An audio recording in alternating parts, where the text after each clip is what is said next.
ล็อกต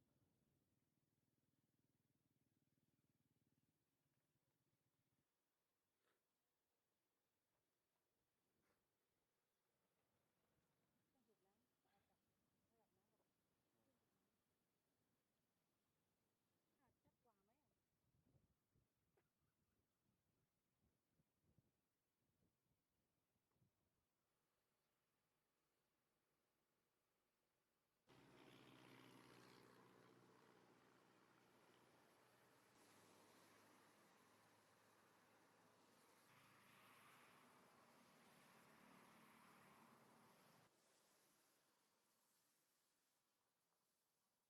ะมีอัตราการสูบน้ำอยู่ที่ 1,200 ลูกบาศก์เมตรต่อชั่วโมงเพื่อเร่งระบายน้ำจากพื้นที่ต่ำไป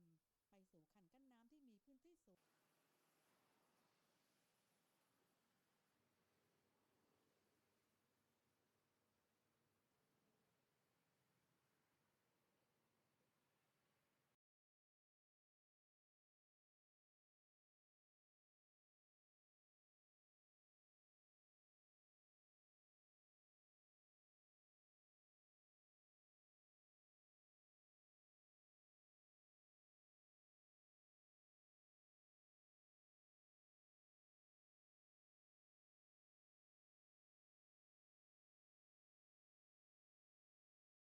แมคโครนี่แหละตัวจริง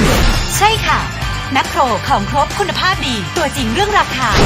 แมคโครตัวจริงถูกจริงราคาขายส่งถูกทุกวันแมคโครนี่แหละตัวจริงใช่ค่ะ